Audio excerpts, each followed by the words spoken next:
Welcome, viewers, lovers of freedom, fellow Biafrans, Africans, lovers of truth.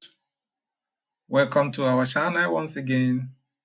And as you know, this is Nelly's TV, where we give you news and news analysis, history and history analysis that you can use to get yourself enlightened. Okay, so we are back today. And before we continue, I would like to use this opportunity to appreciate our viewers and subscribers, commentators, and so on. As long as you have been in the business of engaging with us on this channel, we thank you very much. It's because of you that we are still here giving you the information that you need. Thank you very much.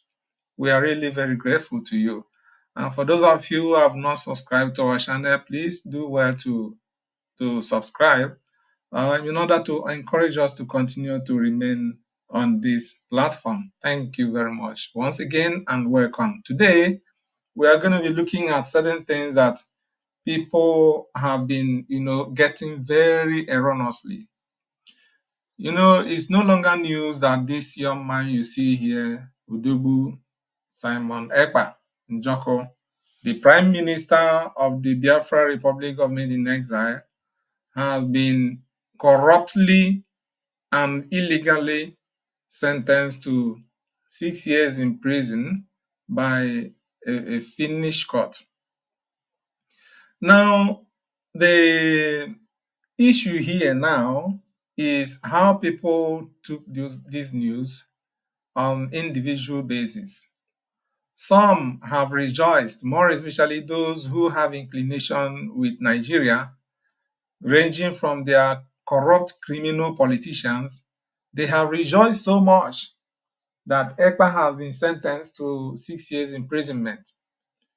But what people don't know is that these politicians who are rejoicing because the evil they have been committing, they will still continue to commit it against the ordinary people. Because what Simon Ekpa stands for is to stop the evil that is going on in our society, talking about the Biafran society there in Nigeria. He wants to stop these evil politicians from what they are doing that is keeping them on top. He wants to stop these politicians from the wickedness they are perpetrating against the ordinary people. So Ekpa is fighting from the side of the ordinary people in order to see how to liberate them from the chains and shackles of these evil criminals who call themselves politicians and leaders and elders of the society. That is what he came to do. But because the powers that be have seen that he is going to remove their feeding bottle from their mouth and, of course, put them into a very serious trouble, they fought all tooth and nail and criminally went and and dragged Finland into their mire, into their debt, into their filthy activities in Nigeria, and asked Finland to sentence him to jail. What they don't know is that sentencing Ekpa to jail doesn't have anything to stop the quest for Biafra.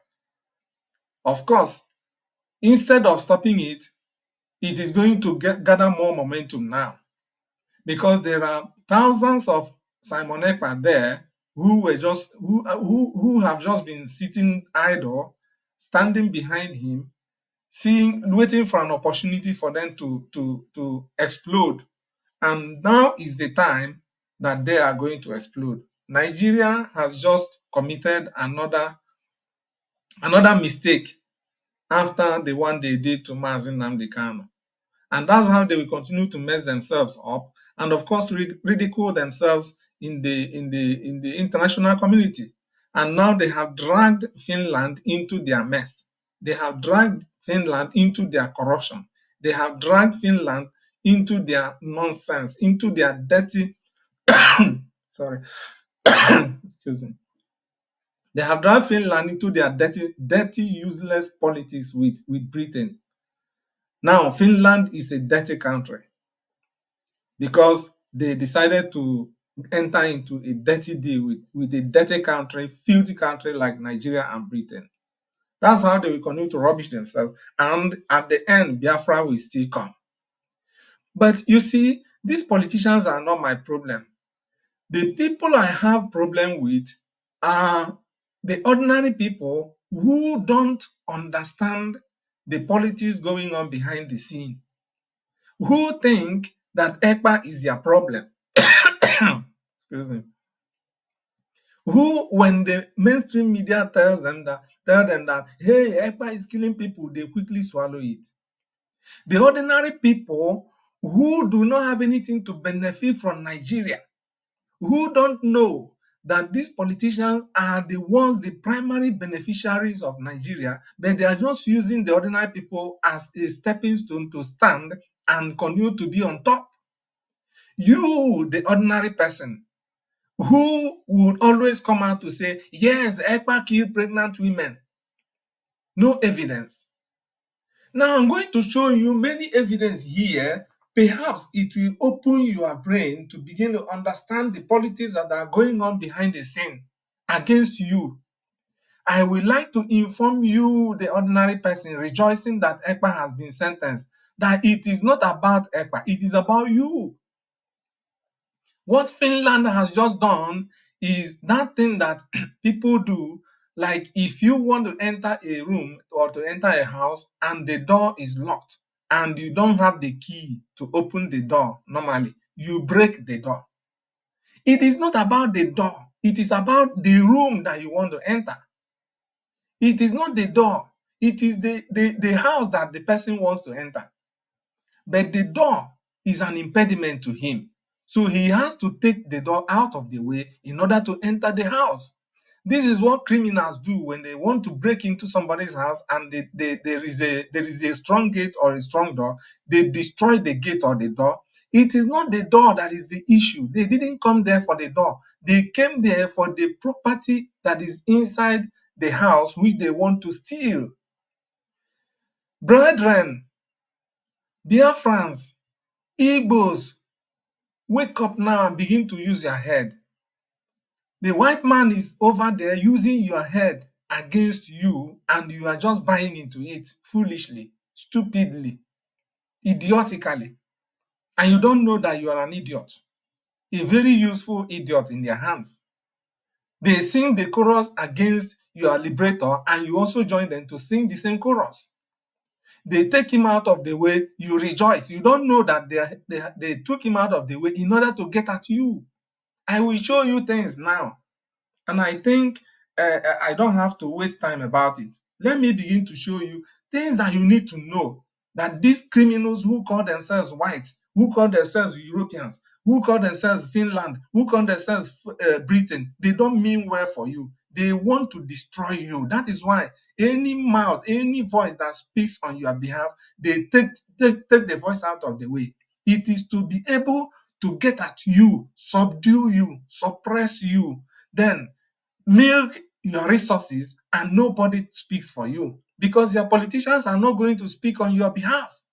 They are sharing the loot together with your politicians, but you are the one suffering the impoverishment, the pauperization, the subjection of your society to poverty. You are the one suffering the poverty, not the politicians, not the criminal Europeans who come to steal your resources.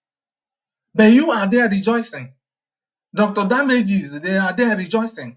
Njenje TV, Njenje Media TV, they are there rejoicing. The useless Chidi Wanyawo in Canada, he is there rejoicing. And the rest of them, all the obidiots, stupid obidiots, more especially those of Igbo extraction, these are the most useless and foolish people I have seen remaining on this planet Earth. They are there rejoicing that Ekpa has been taken out of the way. They don't know that these criminal Europeans are just taking out everybody that is speaking for you so that they can destroy your society and nobody will speak.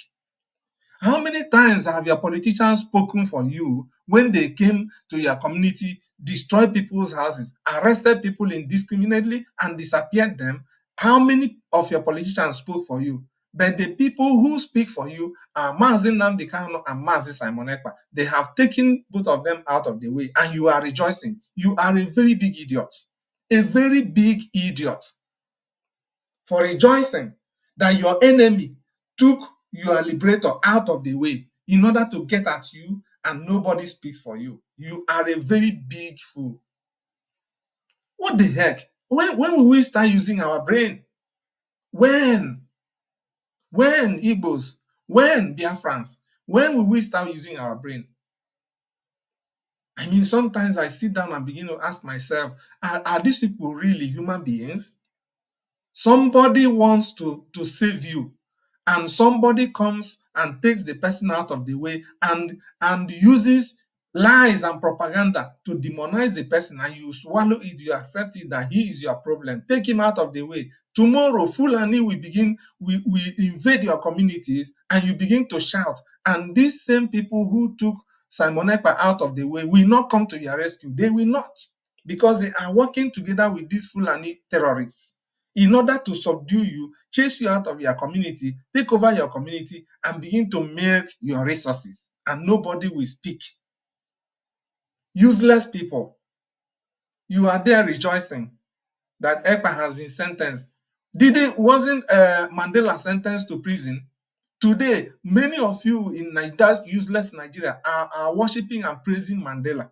But you don't know that Mandela actually went into armed struggle against the apartheid regime that was subjugating them. They won't tell you that side of the story. Mandela did his struggle peacefully for only 2 years, two only. And he left, went abroad, trained in the military, and came back and started armed struggle. He killed the military, the apartheid regime. The apartheid regime destroyed a lot of his boys too. Okay, it was a very serious, very bloody war, but they won't tell you. But today, they call Mandela a peaceful man. How peaceful was he? He did armed struggle, serious armed struggle.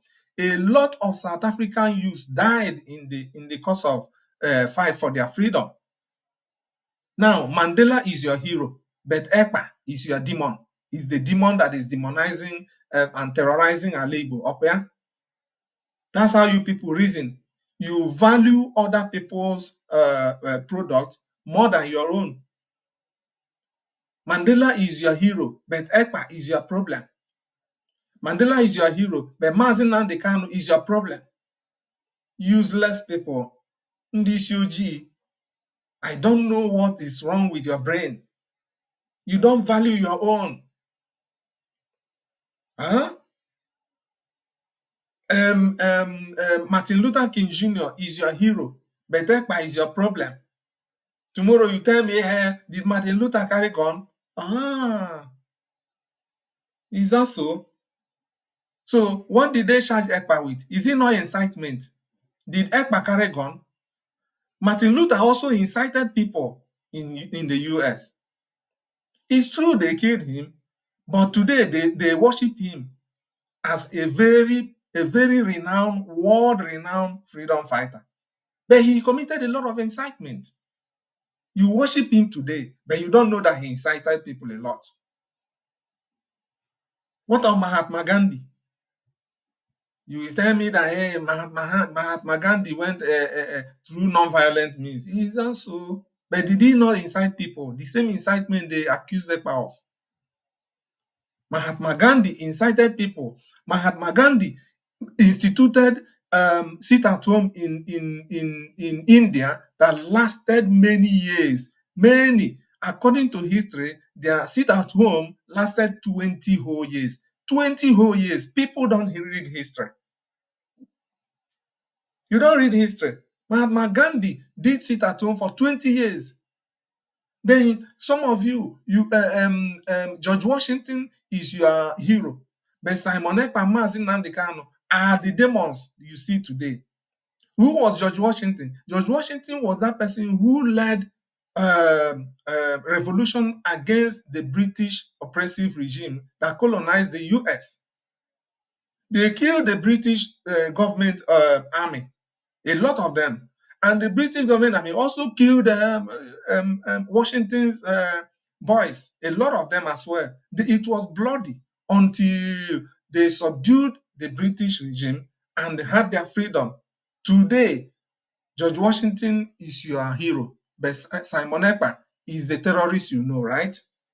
But you don't know that George Washington carried arms against British regime that colonized them. Stupid people, you don't read history. You don't know anything. Even people who claim to be educated don't use what they read to make sense.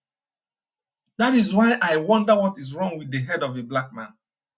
Very useless people.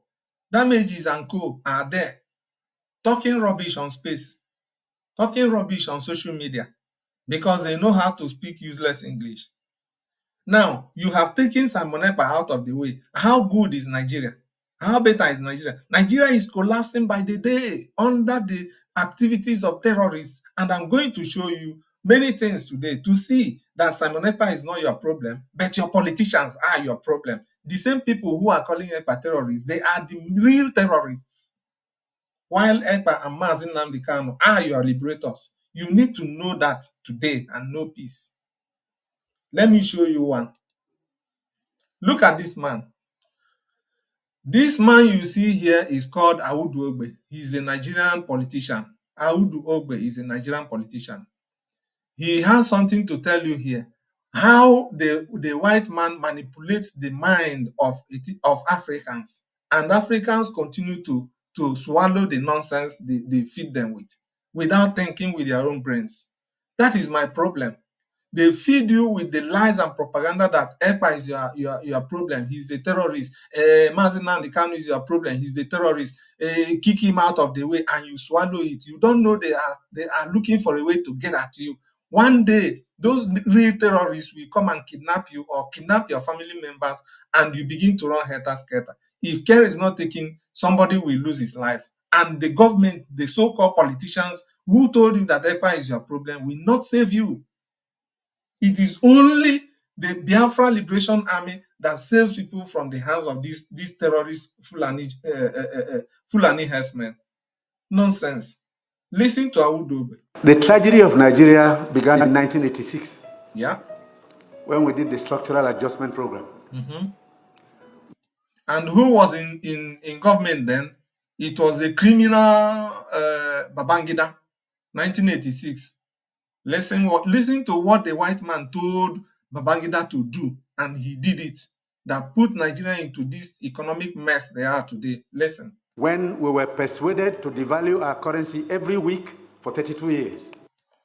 They were persuaded to devalue their currency every week for 32 whole years. Who told them that? It was IMF, it was World Bank. White people told Nigeria to devalue their currency. And what did they do? Of course, they devalued it. They devalued it continuously for 32 years. And today you are crying that Naira has no value. You think it was by accident. Somebody told Nigeria to do that, and they did it. That is what they are telling Nigeria again. Destroy the freedom fighters, kill all of them, destroy them, and do that. And they are doing it, and you are laughing. You are saying, yes, they kill Gento, kill Butuzo, kill Njem Makeup, kill and all this and all that.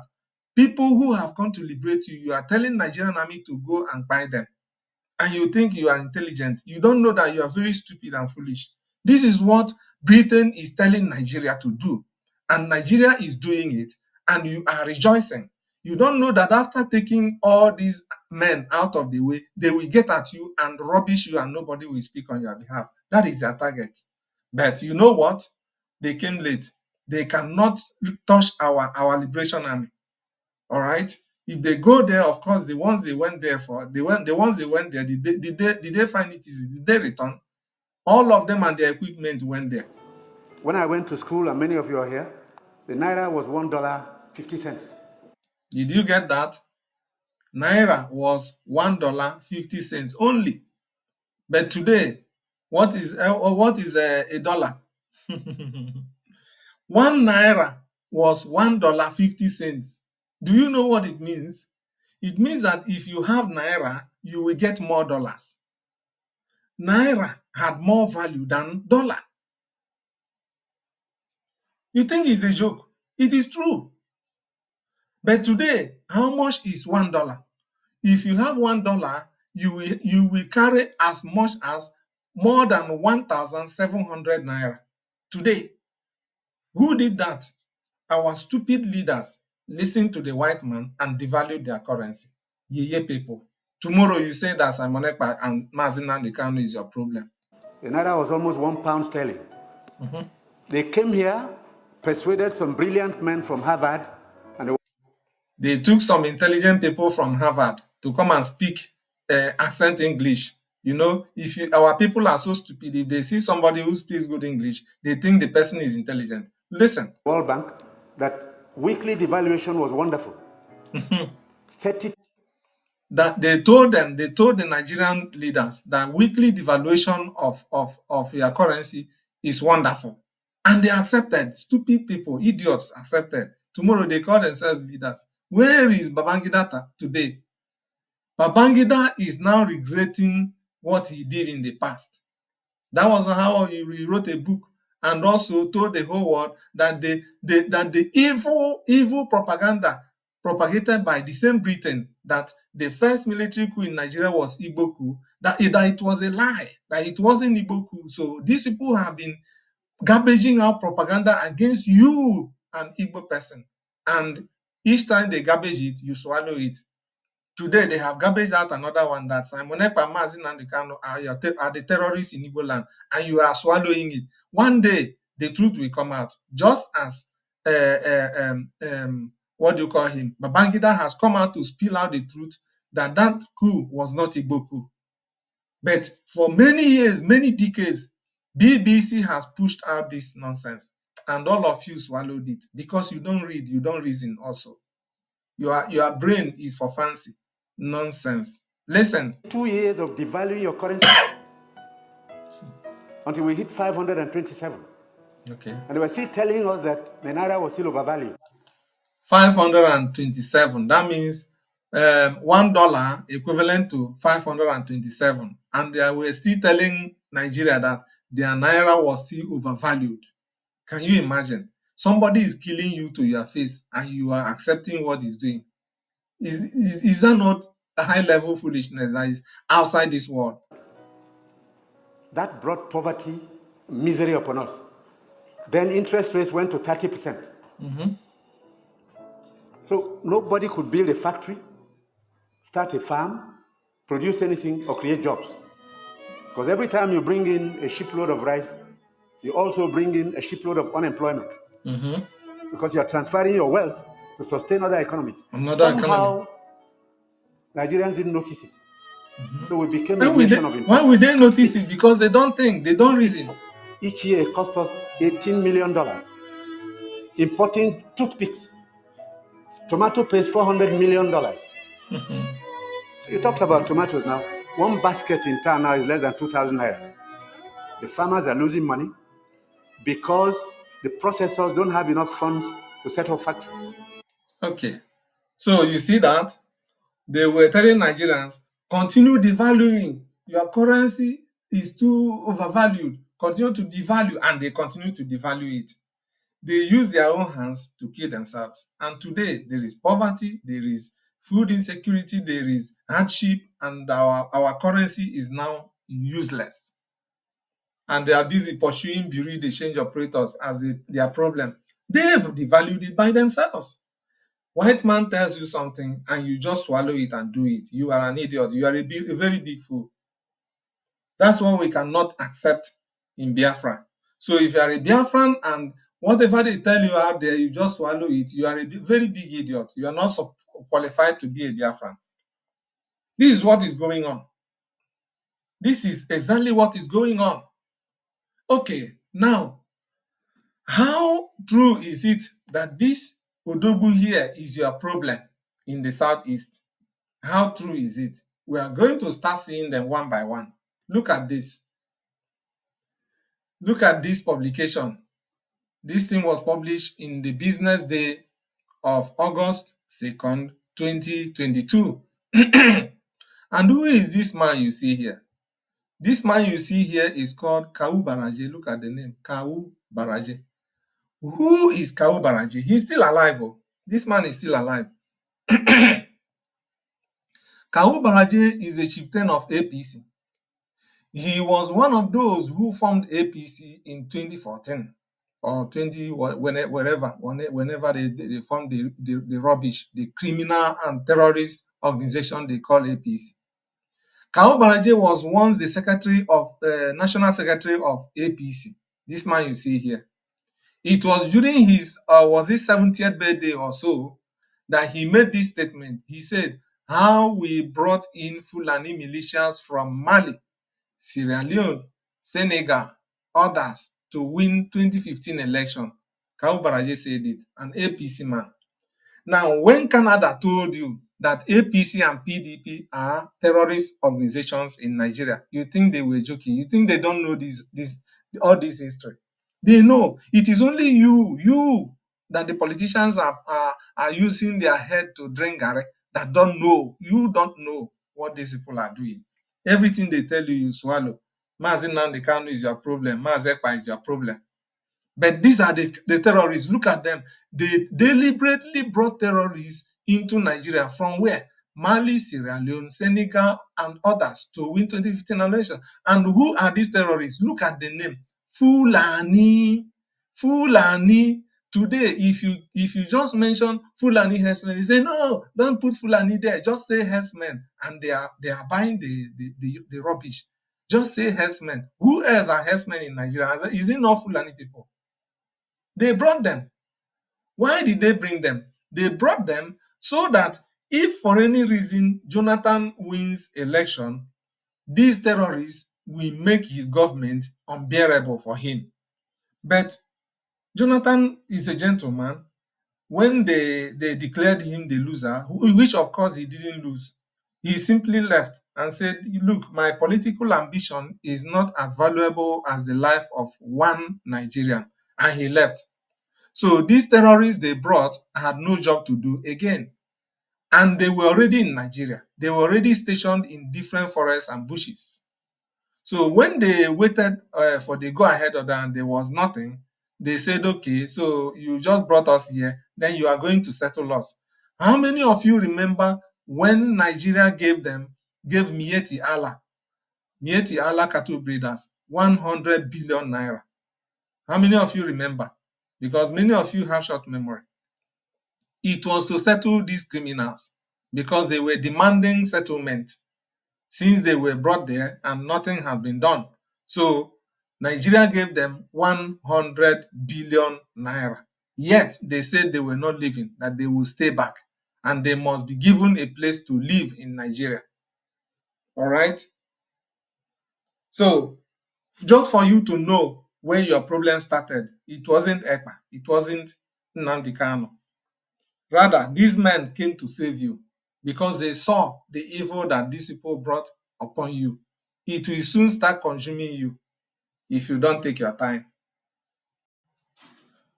Okay, so let's continue. I'm going to show you another one. Let's see if we can continue with this man. Of course, you know him, okay? You know him, don't you? That is Obi's what do you call him? Running mate. But there are things I want to show you here. Let us try to start from somewhere here. Okay, let's see here. Now listen to El Rufai. They are going to corroborate this thing we just saw here, which Kau Baraje said. For you to know exactly where your problem is coming from. No, it's not about, this idea of believing propaganda. I mean, I don't know. Okay, let's just listen. Part of it.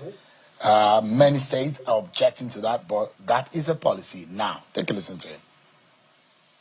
What I will not do, okay, is to pay bandits. Did you hear him? What I will not do is to pay bandits. Oh God. You see, look, these politicians, I don't know how to describe them. Look at Nasir El Rufai. Nasir El Rufai, during his first tenure, when he became the governor of Kaduna State, one of the first things that Nasir El Rufai did was to pay the criminals, the terrorists who were coming to kill people in southern Kaduna. And he was on a national TV in an interview where they asked him, why did you pay these people? Nasir El Rufai used his mouth to say that these people are foreigners from Niger, that they were foreigners from Niger who were coming to kill people. How can foreigners from Niger come all the way from Niger and nobody will detect them? And they will enter southern Kaduna, come from northern Kaduna to southern Kaduna, and nobody will know. And they will kill people and go back scot-free to Niger. That was what Nasir El Rufai was claiming. And he said that they came there to buy people because people buy their cows. So cow is now more valuable than human beings. And then Nasir El Rufai, what have you done as a governor? They asked him. He said, I went and gave them money. Now, since they are talking about that they lost their cows, so let them take the money and leave people alone. So Nasir El Rufai, is that how to stop terrorists from operating? If somebody comes to your state and buys your citizens, you go and give them money to stop buying. You don't know that the money you are giving them, they will use it to get more weapons and come and buy more people. Today, what is Nasir El Rufai saying? Listen to him again. Listen to him again. These criminals you call Now, take a politicians. listen to him. What I will not do, What I will not okay, do is to pay bandits. is to pay bandits. Look at him. Criminal. Criminal. Is what you cannot do is to pay bandits, but you paid some people who came from Niger, according to you. Oh, if you follow these people, you are an idiot, a very big one. Give them monthly allowance Give or them send monthly food to them amount. in the name of non-kinetic. It's nonsense. We are empowering bandits. It's not the government of Kaduna State. It's a national policy driven by the Office of National Security Advisor, and Kaduna is part of it. Many states are objecting. Now, do you know what Nasir El Rufai is claiming here? Nasir El Rufai is telling the whole world that the government of Nigeria, federal government, will not this, not state government, because he mentioned the National Security Advisor, the Office of the National Security Advisor, which means the federal government of Nigeria is in the business of paying bandits, giving them money, paying them monthly allowance. That is what El Rufai is saying here. So he's indicting Tinubu and his national security advisor, who happens to be Nuhu Ribadu. Nuhu Ribadu, as you know, was the chairman of EFCC some time ago. I think the first chairman of EFCC after it was created by Obasanjo.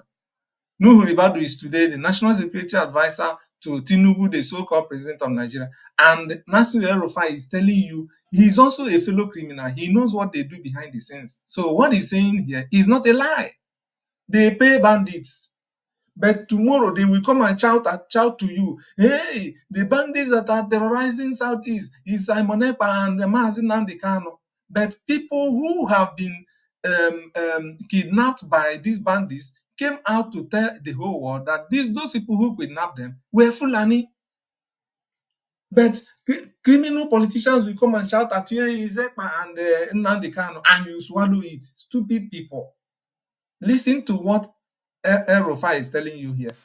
Now is objecting to that, but that is the policy now. Is a policy. Chase the bandits. That's the new policy. My position has always been the only repentant bandit is a dead one. Let's kill them all. Let's wipe them. Let's bomb them until they are reduced to nothing. And then the 5% that still want to be rehabilitated can be rehabilitated. Okay, so that is Nasir El Rufai claiming to be a righteous man.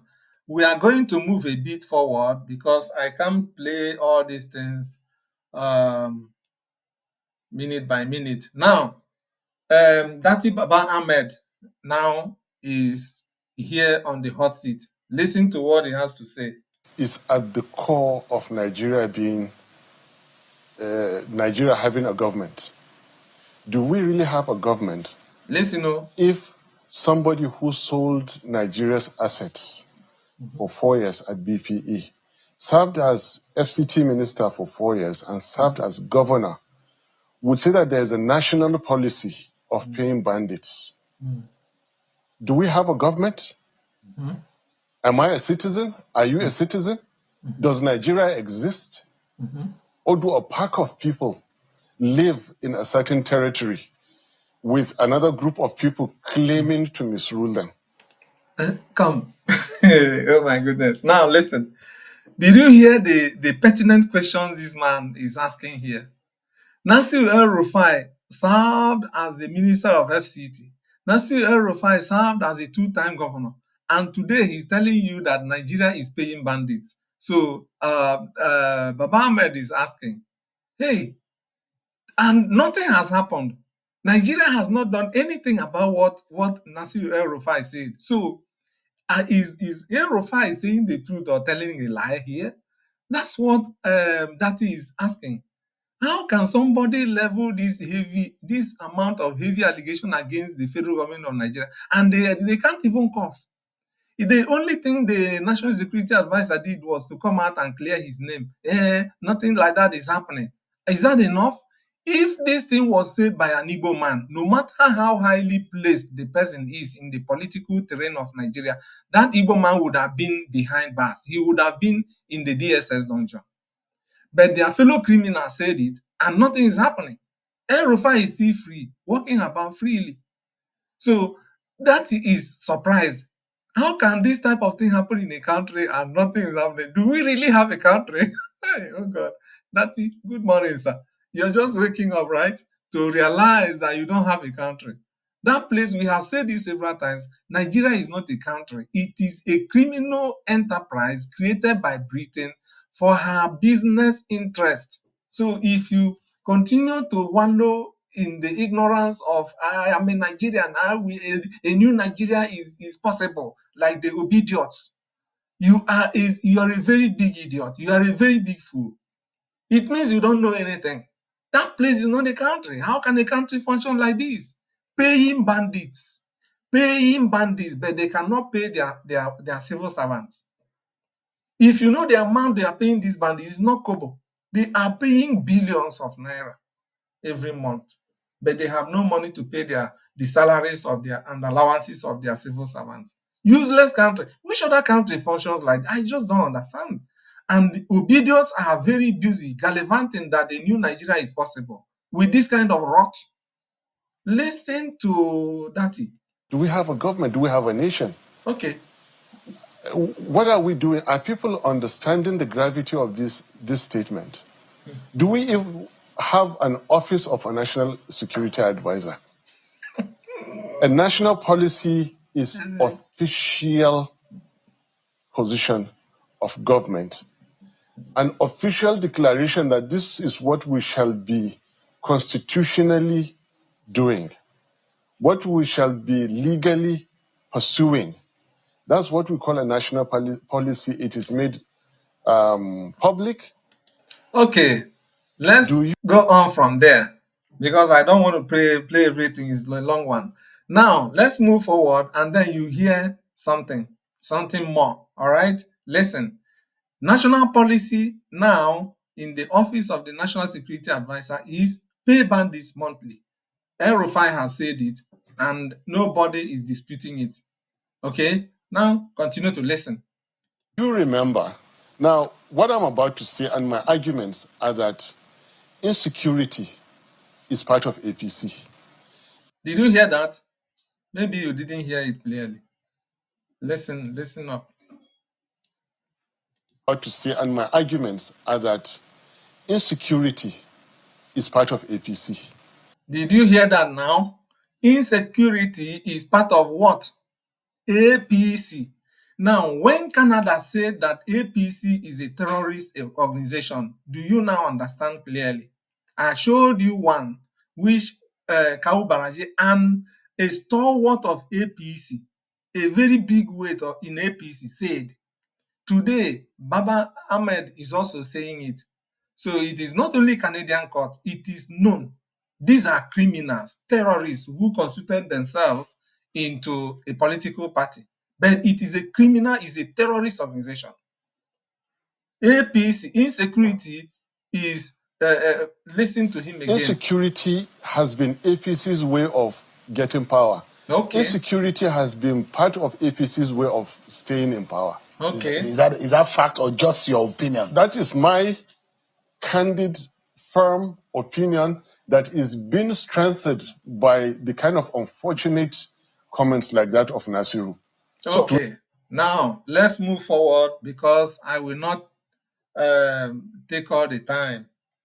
Now let's go a bit. There are many things this man spewed out here, but because of time, let's be jumping it. Now listen to this one. And Nasiru is saying it, and I think he's right. Did you hear that? Nasiru is saying it, and I think he's right. Of course, he's right, because if he were not right, why has nobody confronted him? Why has he not been arrested? It is because what he said is right. But you, an Igbo person, a Biafran, you are there shouting that Simon Ekpa is your problem. He is the terrorist. But the terrorists are in the bush being protected by APC regime, PDP as well. They are the same thing. All these politicians, they are the same. It doesn't matter the name of their party. They have planted their terrorists in the bushes, in the forest, and these are the people who have displaced 15 communities in Ehamufu. Ehamufu is in Enugu State, where this stupid Chidiwanyanwu in Canada comes from. Enugu State. But Chidiwanyanwu cannot do anything about it. 15 communities have been displaced, including their markets shut down in Ehamufu by criminal Fulani terrorists. But his problem is Ekpa. Useless people who don't know how to place their priorities. Listen to Baba Ahmed. The government has been paying them. Well, you don't Last have year, this time, I have facts. No, the government has said no, they are not paying them. Of course, They they are will say paying they are them. not. Because the reaction, Listen. they are paying them. Okay. Because the reaction of ONSA is not disputing what Nasiru has said. You are in fact. Did you hear that? That the reaction of the National Security Advisor did not dispute what El Rufai said. This time last, we are inferring that the NSA should arrest Nasir No, I'm not interested. or collect his statement. But if that happens, there are those in opposition that will say they are going after opposition voices. There are more ways to counter such a position. I told you about 2015. You see. Listen. Now he's going to talk about what Kau Baraje said, which I showed you earlier. Listen. Going after a former Nigerian president, trying to kill. Okay, they went after a former Nigerian president. Who was that? It was Jonathan. Criminals went after Jonathan, tried to eliminate his life. Listen. Him. What does that tell you? Something. Before that, what had happened? Tell you. Something. Before that, what had happened? Let me take it a backward. Going after a former Nigerian president, trying to kill him. What does that tell you? Something. Before that, what had happened? After Jonathan won in the Supreme Court, they called for dialogue, and those young men nominated a former Nigerian president who took 3. They nominated a former Nigerian president. Who was that? It was Buhari. Boko Haram called Buhari to go and speak for them, and Buhari did not dispute it. Listen, it took him how many days? 3 days to repudiate. Yeah. After those 3 days, go and plot the ground. Wait. Court. They called for dialogue, and those young men nominated a former Nigerian president who took 3 days to repudiate. 3 days before he spoke. Why didn't he quickly disown them? Denounce them immediately? 3 whole days, and you tell me he's not a terrorist. Buhari was a terrorist himself. 3 days, go and plot the graph. You will see that between 2012 to 2014, the spikes of attacks around those villages in the northeast skyrocketed. Okay, did you hear that? Just to tarnish Jonathan's image. Now I'm going to move a bit forward because of time, and you will hear another bombshell. Okay. The recurrent, until after mentioning the name, and then they stopped sending the money. They became now. Okay, wait, let me go a bit backwards. They sat on the money. They kept on with the recurrent until after mentioning the name. This man said a lot of things, but time, I don't know. He said certain things that I'm jumping over here, but let's continue. And then they stopped sending the money. They became, now all these things are linked. They wanted Nigeria to burn if Buhari did not become president. Did you hear that? They wanted Nigeria to burn if Buhari did not become the president. So who is terrorizing you? Stupid Igbo people, stupid Biafrans. Who is terrorizing you? I contested alongside Buhari for Senate. I contested for Senate in 2011. You have it on YouTube. He said, blood, soaked in blood. The baboon and the, ever since he made that comment, that the baboons and monkeys will be soaked in blood. That was what Buhari said. I refused to go and campaign with Buhari. Okay. So I will be cutting it here because of time. All right. But now begin to use your head to count, or use your tongue to count your teeth. If at all you are intelligent. Look at it. Look, oh my goodness. People just come out and use their political interest to, to deceive you, to deceive your brain, and you just accept it. They tell you Ekpa is your problem, you say, oh yes, Ekpa is my problem, kill him. Look, I am going to draw the curtain here, all right? Let this one serve as part 1. I will continue this discussion in the part 2 because this video is becoming too long. But I would like to speak to you, to your head, into your head, and to your consciousness to know that if you join these people, whoever is saying this thing, to say that Ekpa is your problem, Nnamdi Kanu is your problem, you are a big fool. You are being deceived. You are deceived, and you need to be saved. You need salvation. All right. See your real enemies. Hear them, see them, and hear them. They are telling you all these things to your face blatantly. But what you do is you shut your ears from there and continue to swallow the one that suits you because of your stupid hatred against some persons. Look, Biafra must continue to fight, and Biafra will eventually come, whether you like it or not. It doesn't matter how foolish or stupid you are. Are you getting it? Of course, other countries who fought for their freedom also had stupid and foolish people like you, and they treated them the right way they needed to treat them, and got their salvation, and got their freedom, and got their country, and got their sovereignty today. And today, many of you are clamoring to go to US, go to UK, go to wherever, to stay. You don't know that those people fought the way Biafrans are fighting today. All right. If everybody in those countries were as foolish and stupid as you are, would they have made their country a good one for you to start looking for the visa today? You are not ashamed. I beg. Let me put a pause here and continue this discussion in the second part. Thank you for watching and have a nice day. Bye for now.